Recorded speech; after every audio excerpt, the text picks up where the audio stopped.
Welcome to the Liberty Myself Emancipation Media Club.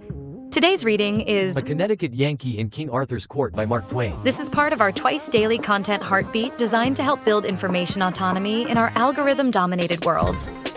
Listen, reflect, and engage however works for you. Without further ado, let's jump in. Stay free. A Connecticut Yankee in King Arthur's Court by Mark Twain. Chapter 1. Camelot. Camelot, Camelot, said I to myself.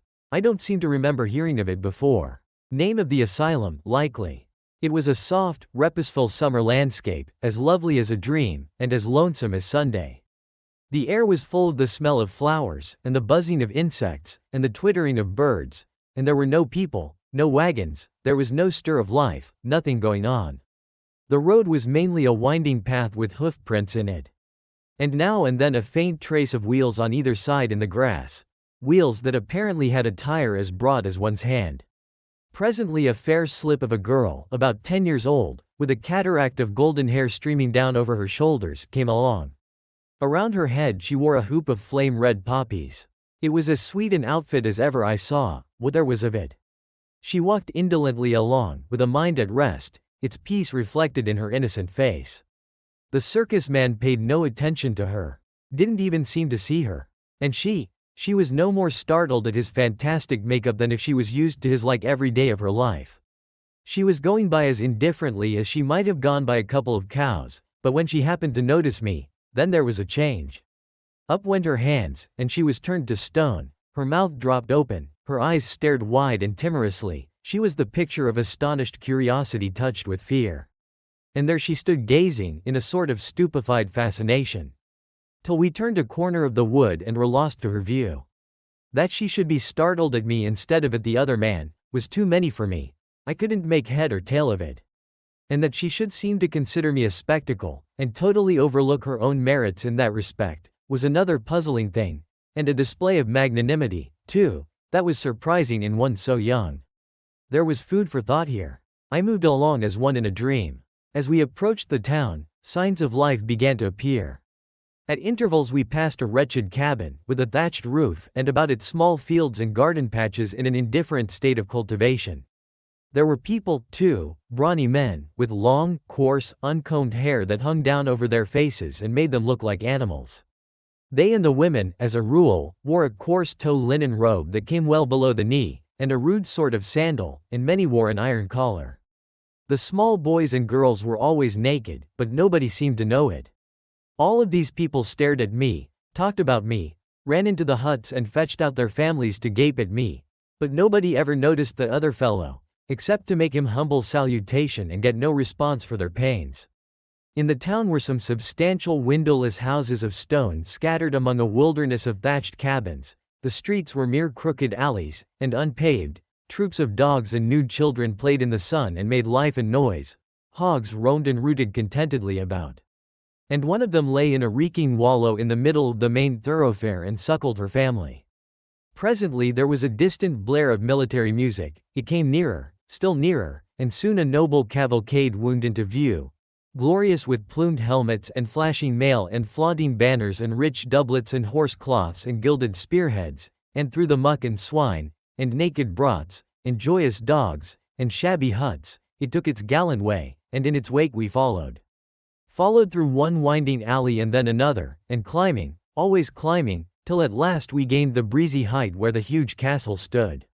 There was an exchange of bugle blasts, then a parley from the walls, where men at arms, in hauberk and morion, marched back and forth with halberd at shoulder under flapping banners with the rude figure of a dragon displayed upon them. And then the great gates were flung open, the drawbridge was lowered, and the head of the cavalcade swept forward under the frowning arches. And we, following, soon found ourselves in a great paved court, with towers and turrets stretching up into the blue air on all the four sides, and all about us the dismount was going on, and much greeting and ceremony, and running to and fro, and a gay display of moving and intermingling colors, and an altogether pleasant stir and noise and confusion. Chapter 2. King Arthur's Court. The moment I got a chance I slipped aside privately and touched an ancient common-looking man on the shoulder and said, in an insinuating, confidential way, "Friend, do me a kindness. Do you belong to the asylum?" Or are you just on a visit or something like that? He looked me over stupidly, and said, Marry, fair sir, me seemeth.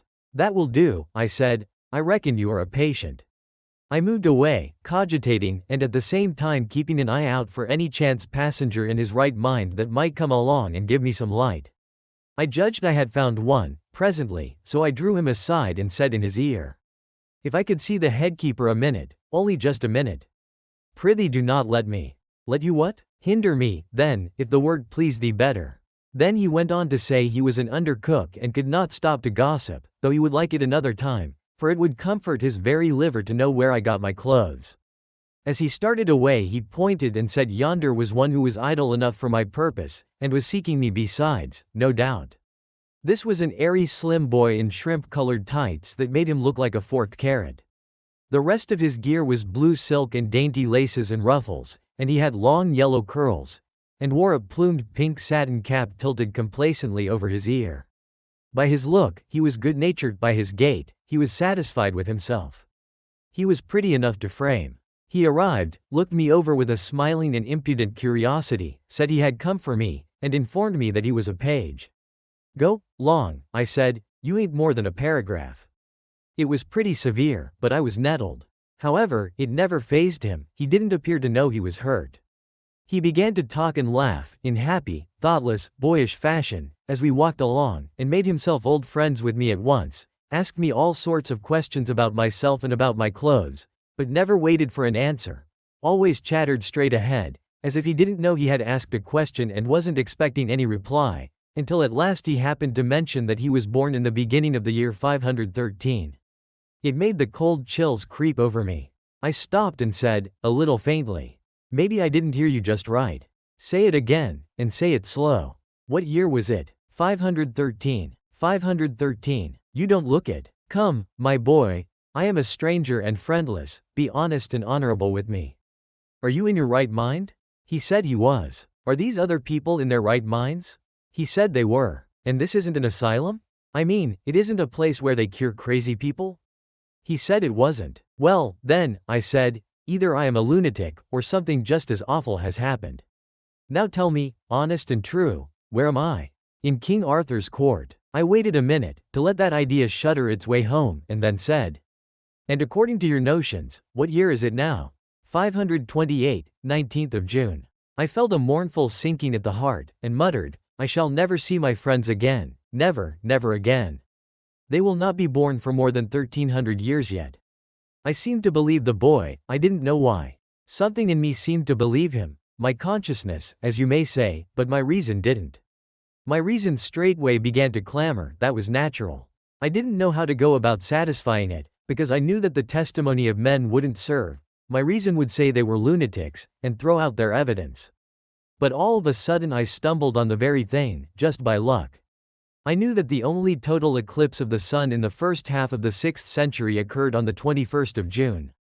AD 528, OS, and began at 3 minutes after 12 noon. I also knew that no total eclipse of the sun was due in what to me was the present year, i.e., 1879. So, if I could keep my anxiety and curiosity from eating the heart out of me for 48 hours, I should then find out for certain whether this boy was telling me the truth or not. Wherefore, being a practical Connecticut man, I now shoved this whole problem clear out of my mind till its appointed day and hour should come, in order that I might turn all my attention to the circumstances of the present moment, and be alert and ready to make the most out of them that could be made. One thing at a time, is my motto, and just play that thing for all it is worth, even if it's only 2 pair and a jack. I made up my mind to 2 things. If it was still the 19th century and I was among lunatics and couldn't get away, I would presently boss that asylum or know the reason why, and if, on the other hand, it was really the 6th century, all right, I didn't want any softer thing, I would boss the whole country inside of 3 months. For I judged I would have the start of the best educated man in the kingdom by a matter of 1300 years and upward. I'm not a man to waste time after my mind's made up and there's work on hand, so I said to the page, Now, Clarence, my boy, if that might happen to be your name, I'll get you to post me up a little if you don't mind. What is the name of that apparition that brought me here? My master and thine? That is the good knight and great lord Sir Kay the Seneschal, foster brother to our liege the king. Very good, go on, tell me everything. He made a long story of it, but the part that had immediate interest for me was this.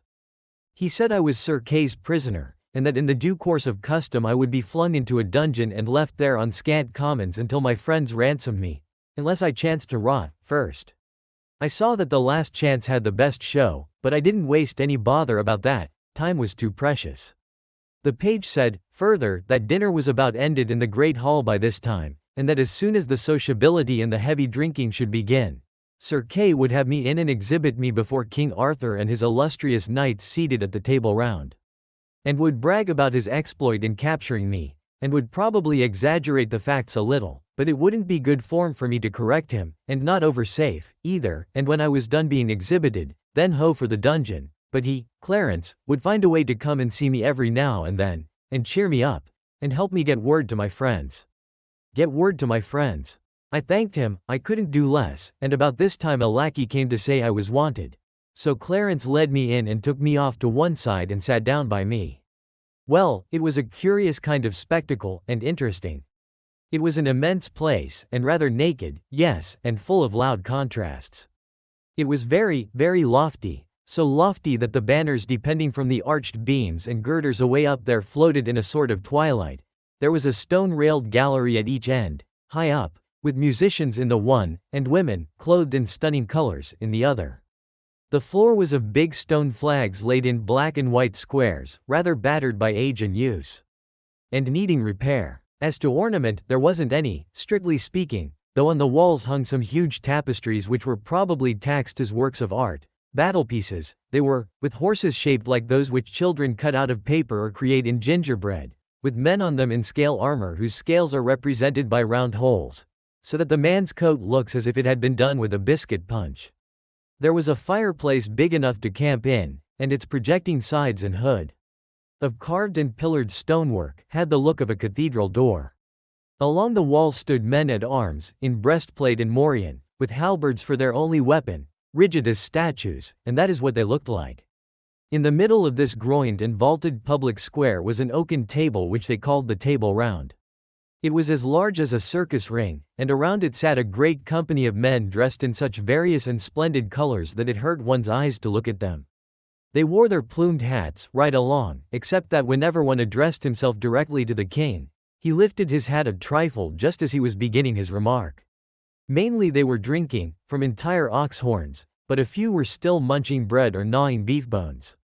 There was about an average of 2 dogs to 1 man, and these sat in expectant attitudes till a spent bone was flung to them, and then they went for it by brigades and divisions, with a rush, and there ensued a fight which filled the prospect with a tumultuous chaos of plunging heads and bodies and flashing tails. And the storm of howlings and barkings deafened all speech for the time, but that was no matter, for the dog fight was always a bigger interest anyway. The men rose, sometimes, to observe it the better and bet on it, and the ladies and the musicians stretched themselves out over their balusters with the same object, and all broke into delighted ejaculations from time to time. In the end, the winning dog stretched himself out comfortably with his bone between his paws, and proceeded to growl over it, and gnaw it, and grease the floor with it, just as 50 others were already doing, and the rest of the court resumed their previous industries and entertainments. As a rule, the speech and behavior of these people were gracious and courtly, and I noticed that they were good and serious listeners when anybody was telling anything, I mean in a dog-fightless interval. And plainly, too, they were a childlike and innocent lot, telling lies of the stateliest pattern with a most gentle and winning naivety, and ready and willing to listen to anybody else's lie, and believe it, too. It was hard to associate them with anything cruel or dreadful, and yet they dealt in tales of blood and suffering with a guileless relish that made me almost forget to shudder. I was not the only prisoner present. There were 20 or more. Poor devils, many of them were maimed, hacked, carved, in a frightful way, and their hair, their faces, their clothing, were caked with black and stiffened drenchings of blood. They were suffering sharp physical pain, of course, and weariness, and hunger and thirst, no doubt, and at least none had given them the comfort of a wash, or even the poor charity of a lotion for their wounds. Yet you never heard them utter a moan or a groan, or saw them show any sign of restlessness, or any disposition to complain. The thought was forced upon me, the rascals, they have served other people so in their day, it being their own turn, Now, they were not expecting any better treatment than this. So their philosophical bearing is not an outcome of mental training, intellectual fortitude, reasoning, it is mere animal training. They are white Indians. Chapter 3. Knights of the Table Round. Mainly the Round Table talk was monologues. Narrative accounts of the adventures in which these prisoners were captured and their friends and backers killed and stripped of their steeds and armor. As a general thing, as far as I could make out, these murderous adventures were not forays undertaken to avenge injuries, nor to settle old disputes or sudden fallings out. No, as a rule they were simply duels between strangers. Duels between people who had never even been introduced to each other, and between whom existed no cause of offense whatever. Many a time I had seen a couple of boys, strangers, meet by chance, and say simultaneously, "I can lick you," and go at it on the spot. But I had always imagined until now that that sort of thing belonged to children only, and was a sign and mark of childhood. But here were these big boobies sticking to it and taking pride in it clear up into full age and beyond. Yet there was something very engaging about these great simple-hearted creatures, something attractive and lovable. There did not seem to be brains enough in the entire nursery, so to speak, to bait a fishhook with, but you didn't seem to mind that, after a little, because you soon saw that brains were not needed in a society like that, and indeed would have marred it, hindered it, spoiled its symmetry, perhaps rendered its existence impossible. There was a fine manliness observable in almost every face, and in some a certain loftiness and sweetness that rebuked your belittling criticisms and stilled them. A most noble benignity and purity reposed in the countenance of him they called Sir Galahad, and likewise in the king's also, and there was majesty and greatness in the giant frame and high bearing of Sir Launcelot of the Lake. There was presently an incident which centered the general interest upon this Sir Launcelot. At a sign from a sort of master of ceremonies, 6 or 8 of the prisoners rose and came forward in a body and knelt on the floor and lifted up their hands toward the ladies' gallery and begged the grace of a word with the queen. The most conspicuously situated lady in that massed flower bed of feminine show and finery inclined her head by way of assent, and then the spokesman of the prisoners delivered himself and his fellows into her hands for free pardon, ransom, captivity, or death, as she in her good pleasure might elect, and this, as he said, he was doing by command of Sir Kay the Seneschal, whose prisoners they were, he having vanquished them by his single might and prowess in sturdy conflict in the field. Surprise and astonishment flashed from face to face all over the house. The queen's gratified smile faded out at the name of Sir Kay, and she looked disappointed, and the page whispered in my ear with an accent and manner expressive of extravagant derision, "Sir Kay, forsooth. Oh, call me pet names, dearest, call me a marine. In twice 1,000 years shall the unholy invention of man labor at odds to beget the fellow to this majestic lie." Every eye was fastened with severe inquiry upon Sir Kay, but he was equal to the occasion. He got up and played his hand like a major, and took every trick. He said he would state the case exactly according to the facts, he would tell the simple straightforward tale, without comment of his own, and then, said he, "If ye find glory and honor due, ye will give it unto him who is the mightiest man of his hands that ever bare shield or strake with sword in the ranks of Christian battle, even him that sitteth there." And he pointed to Sir Launcelot. Ah, he fetched them, it was a rattling good stroke. Then he went on and told how Sir Launcelot, seeking adventures, some brief time gone by, killed 7 giants at one sweep of his sword, and set 142 captive maidens free. And then went further, still seeking adventures, and found him, Sir Kay, fighting a desperate fight against 9 foreign knights, and straightway took the battle solely into his own hands, and conquered the 9. And that night Sir Launcelot rose quietly, and dressed him in Sir Kay's armor and took Sir Kay's horse and gat him away into distant lands, and vanquished 16 knights in one pitched battle and 34 in another, and all these and the former 9 he made to swear that about Whitsuntide they would ride to Arthur's court and yield them to Queen Guinevere's hands as captives of Sir Kay the Seneschal, spoil of his knightly prowess. And now here were these half-dozen, and the rest would be along as soon as they might be healed of their desperate wounds. Well, it was touching to see the queen blush and smile, and look embarrassed and happy, and fling furtive glances at Sir Launcelot that would have got him shot in Arkansas, to a dead certainty. Everybody praised the valor and magnanimity of Sir Launcelot, and as for me, I was perfectly amazed, that one man, all by himself, should have been able to beat down and capture such battalions of practiced fighters. I said as much to Clarence, but this mocking featherhead only said. And Sir Kay had had time to get another skin of sour wine into him. Ye had seen the accompt doubled. I looked at the boy in sorrow, and as I looked I saw the cloud of a deep despondency settle upon his countenance. I followed the direction of his eye, and saw that a very old and white-bearded man, clothed in a flowing black gown, had risen and was standing at the table upon unsteady legs, and feebly swaying his ancient head and surveying the company with his watery and wandering eye. The same suffering look that was in the page's face was observable in all the faces around, the look of dumb creatures who know that they must endure and make no moan. "Marry, we shall have it again," sighed the boy, "that same old weary tale that he hath told 1,000 times in the same words, and that he will tell till he dieth, every time he hath gotten his barrel full and feeleth his exaggeration mill a-working. Would God I had died or I saw this day. Who is it? Merlin, the mighty liar and magician. Perdition singe him for the weariness he worketh with his one tale. But that men fear him for that he hath the storms and the lightnings and all the devils that be in hell at his beck and call, they would have dug his entrails out these many years ago to get at that tale and squelch it. He telleth it always in the third person, making believe he is too modest to glorify himself, maledictions light upon him, misfortune be his dole. Good friend, prithee call me for evensong." The boy nestled himself upon my shoulder and pretended to go to sleep. The old man began his tale, and presently the lad was asleep in reality, so also were the dogs, and the court, the lackeys, and the files of men at arms. The droning voice droned on, a soft snoring arose on all sides and supported it like a deep and subdued accompaniment of wind instruments. Some heads were bowed upon folded arms, some lay back with open mouths that issued unconscious music, the flies buzzed and bit, unmolested, the rats swarmed softly out from 100 holes, and pattered about, and made themselves at home everywhere, and one of them sat up like a squirrel on the king's head and held a bit of cheese in its hands and nibbled it, and dribbled the crumbs in the king's face with naive and impudent irreverence. It was a tranquil scene, and restful to the weary eye and the jaded spirit. This was the old man's tale. He said, "Right so the king and Merlin departed, and went until an hermit that was a good man and a great leech. So the hermit searched all his wounds and gave him good salves. So the king was there 3 days, and then were his wounds well amended that he might ride and go, and so departed.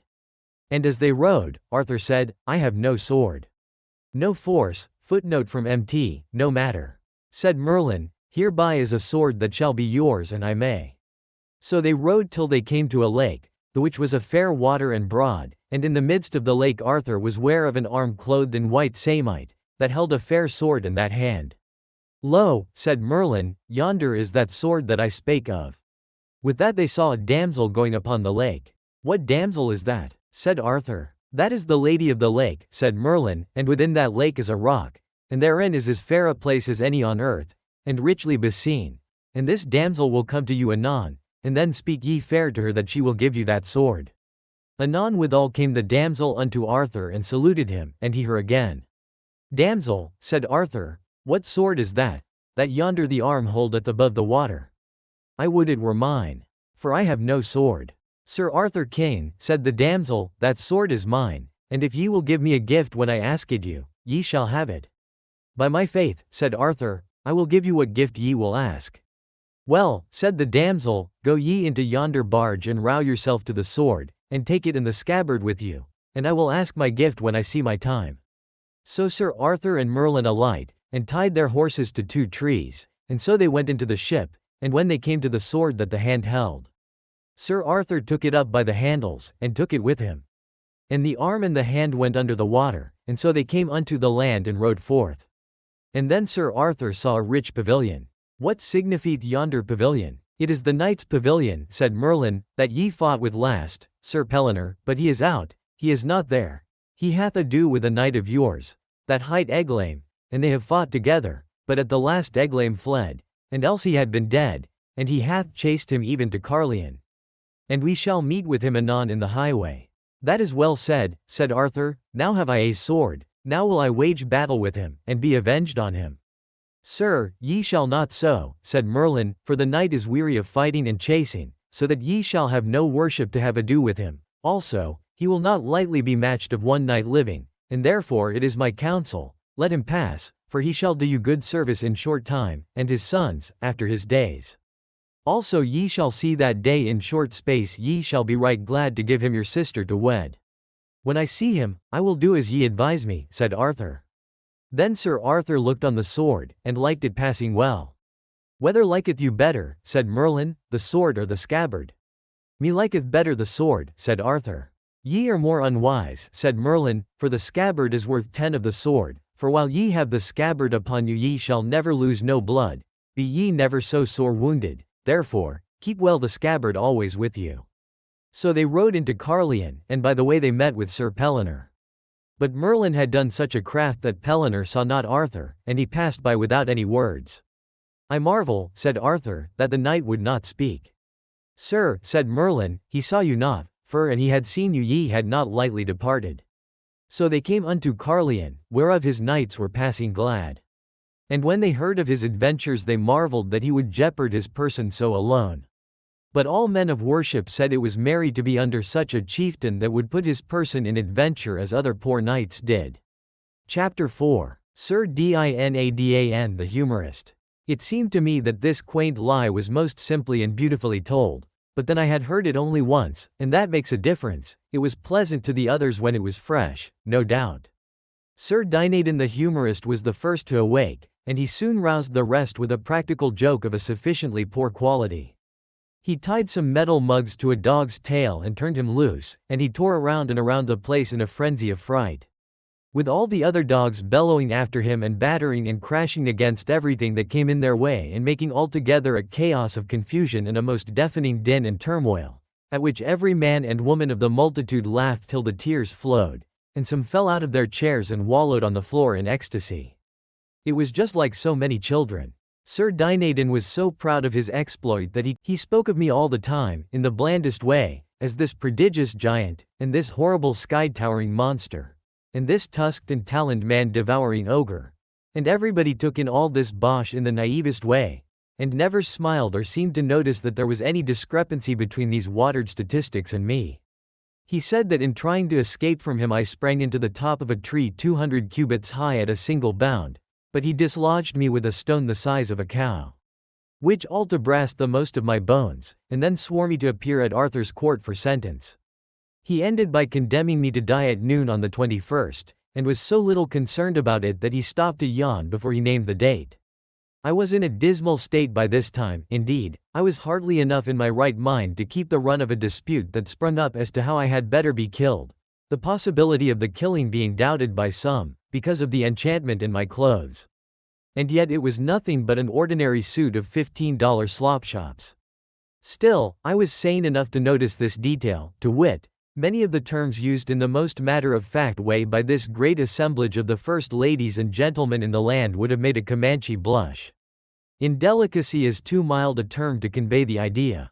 However, I had read Tom Jones, and Roderick Random, and other books of that kind, and knew that the highest and first ladies and gentlemen in England had remained little or no cleaner in their talk, and in the morals and conduct which such talk implies, clear up to 100 years ago, in fact clear into our own 19th century, in which century, broadly speaking, the earliest samples of the real lady and real gentleman discoverable in English history, or in European history, for that matter, may be said to have made their appearance. Suppose Sir Walter, instead of putting the conversations into the mouths of his characters, had allowed the characters to speak for themselves? We should have had talk from Rebecca and Ivanhoe and the soft Lady Rowena which would embarrass a tramp in our day. However, to the unconsciously indelicate all things are delicate. King Arthur's people were not aware that they were indecent, and I had presence of mind enough not to mention it. They were so troubled about my enchanted clothes that they were mightily relieved, at last, when old Merlin swept the difficulty away for them with a common-sense hint. He asked them why they were so dull, why didn't it occur to them to strip me?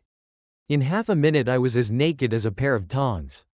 And dear, to think of it, I was the only embarrassed person there.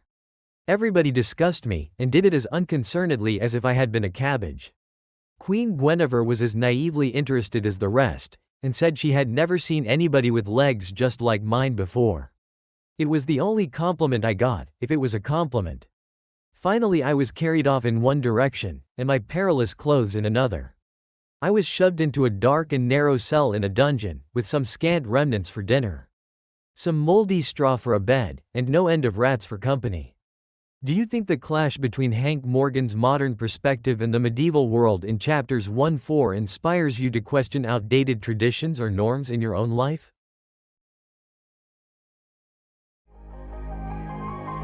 This has been an EMC reading from Liberty Myself. To learn more about our project to create decentralized media alternatives, visit libertymyself.com. By creating Liberty Myself, we create liberty for all.